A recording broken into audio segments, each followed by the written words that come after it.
Olá, meus amigos, tudo bem? Então, nós chegamos no nosso 11º capítulo deste livro, Nos Domínios da Mediunidade. E você está gostando desse livro? O que você está achando? Eu tenho achado fantástico, com lições maravilhosas de mediunidade. Muitas lições, inclusive, nos fazem pensar, raciocinar, tantos ensinamentos. Nós vimos nos capítulos anteriores falar sobre a mediunidade sonambúlica, sobre o sonambulismo torturado. E agora nós chegamos nesse 11º capítulo falando, o nome é Desdobramento em Serviço. Então vejam bem, meus irmãos, que é interessante que sonambulismo não é a mesma coisa que desdobramento, porque o André separou em capítulos. E eu vou pedir a vocês que façam uma leitura no livro dos médiuns, nos itens 172, 173, que vai falar sobre o sonambulismo. E também no livro dos Espíritos, questão 425. Mas lhes digo que nós faremos um estudo mais aprofundado sobre esses dois temas tão falados e mencionados neste livro, o sonambulismo e o desdobramento. Mas nessa lição, então, deste capítulo, é desdobramento em serviço, que é agora a vez do médium Antônio Castro. E é muito interessante nesse capítulo, porque o Antônio Castro, então, ele vai se desmembrar, né? O seu perispírito vai sair do seu corpo está lá na mesa, sentado, e ele, então, vai se desdobrar. E nesse primeiro momento é muito interessante nesse livro que ele nos conta que o Antônio Castro, então, ele se desdobra, mas ele sai bem maior do que a sua forma física, com uma coloração diferente, de um lado azul, de outro lado alaranjado. E ele, então, meio disforme. Aí o Clementino, que é o mentor da equipe espiritual, lhe ministra passes. Então ele retorna ao corpo físico e deixa alguns fluidos no seu corpo, fluidos mais densos, e novamente ele se desprende do corpo físico. Aí sim, com esses eflúvios em menor densidade, aí sim ele se apresenta tal qual a sua forma física, em desdobramento. Vejam que é muito interessante essa questão, né, do desdobramento, que está aí nesse capítulo. Então, o Aulus vai explicar para o André e para o Hilário a razão, né, dessa situação de que o Antônio Castro estava começando ainda nesse mediunato do desdobramento em serviço. Então ele ainda estava tentando, praticando, mas que o trabalho dele e esse tipo de mediunidade seria muito importante para o trabalho. Então é interessante que ele, então, afastado do corpo carnal, ele de dois passos deixou ver. É importante essa questão que no desdobramento é mencionado o cordão prateado, que é essa ligação do corpo físico com o corpo perispiritual. Vejam que interessante. Então, ele deixa ver esse cordão vaporoso que prendia ao corpo somático. Então, o Castro, aí ele vem acompanhado de dois guardas que vão fazer essa viagem, esse trajeto para o local do serviço. Então, o André menciona que daí, com o auxílio do supervisor, o médium foi convenientemente exteriorizado. A princípio, o perispírito ou o corpo astral estava revestido com eflúvios vitais que asseguram o equilíbrio entre a alma e o corpo de carne. conhecidos aqueles em seu conjunto como sendo o duplo etéreo, formado por emanações neuropsíquicas que pertencem ao campo fisiológico e que, por isso mesmo, não conseguem maior afastamento da organização terrestre, destinando-se à desintegração, tanto quanto ocorre ao instrumento carnal por ocasião da morte. Vejam que interessante. E aí ele garantiu assim o calor indispensável à colmeia celular, diz o André Luiz, e desembaraçando-se tanto quanto possível.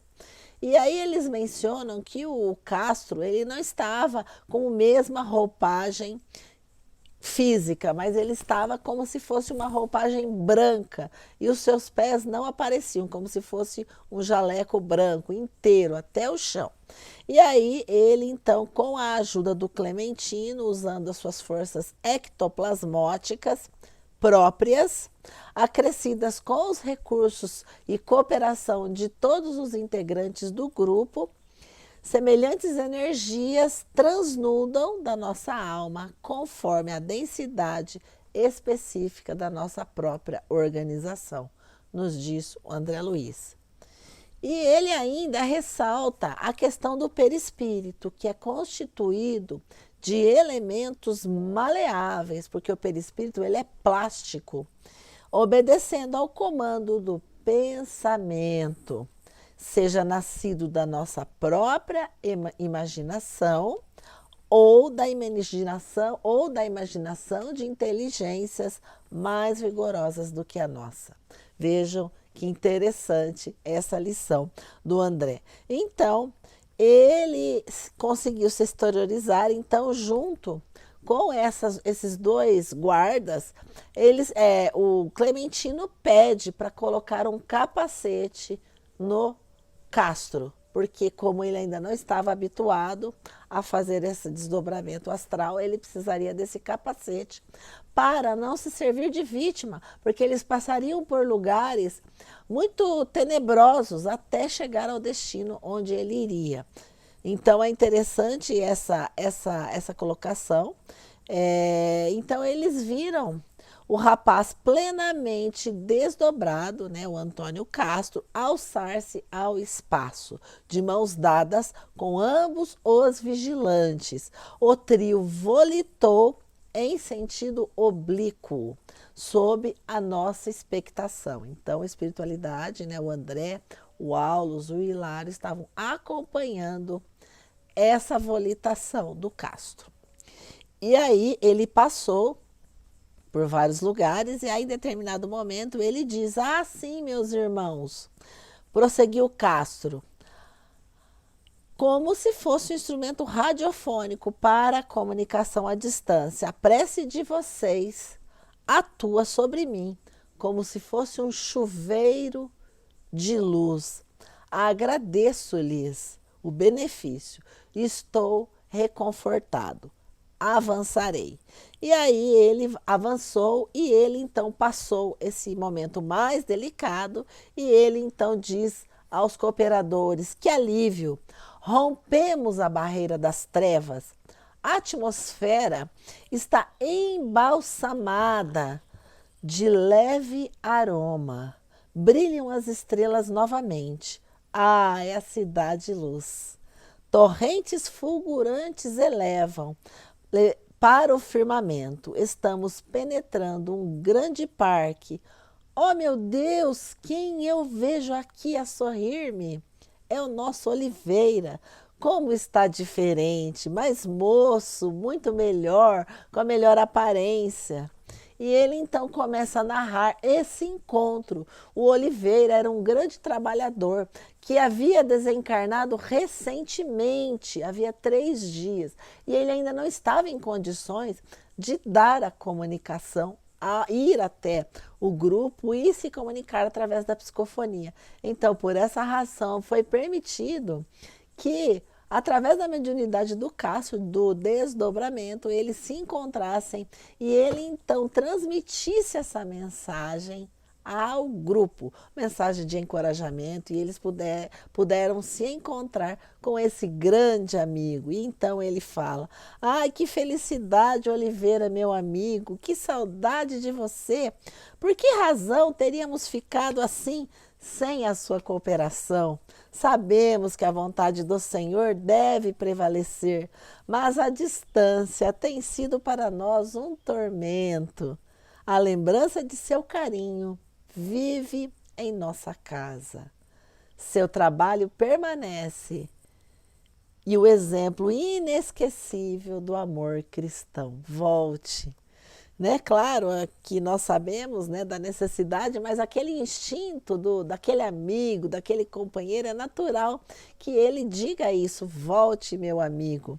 Então, Oliveira, um trabalhador do Evangelho, abnegado, ficou muito feliz e ele então transmite através do Castro a mensagem, que é a seguinte: meus amigos, que o Senhor lhes pague, estou bem, mas na posição do convalescente, incapaz da caminhada mais difícil. Sinto-me reconfortado, quase feliz. Indiscutivelmente não mereço as dádivas recebidas, pois me vejo no grande lar, amparado por afeições inovidáveis e sublimes. As preces do nosso grupo alcançam-me cada noite com projeção de flores e bênçãos. Como expressar a gratidão se a palavra terrestre não consegue transmitir todo esse sentimento de amizade, de solidariedade, de bênçãos? Que o Pai os recompense. Aqui onde me encontro, vim reconhecer mais uma vez a minha desvalia e agora concluo que todos os nossos sacrifícios pela causa do bem são bagatelas comparados à munificência da divina bondade. Meus amigos, a caridade é o grande caminho. Trabalhemos. Jesus nos abençoe. E ele então termina, a voz de Castro foi se apagando e ele retornou para a sala onde estavam os seus companheiros de trabalho e deixou essa grande mensagem, nessa grande lição do desdobramento em serviço. E você está lendo, está gostando? Comente aqui no canal, dê o seu like, curta o nosso canal, se inscreva no canal, leia os livros e vamos juntos. Se tiver alguma dúvida, leia o Livro dos Médiuns, essa obra maravilhosa que está completando 160 anos este ano. Que Jesus nos abençoe.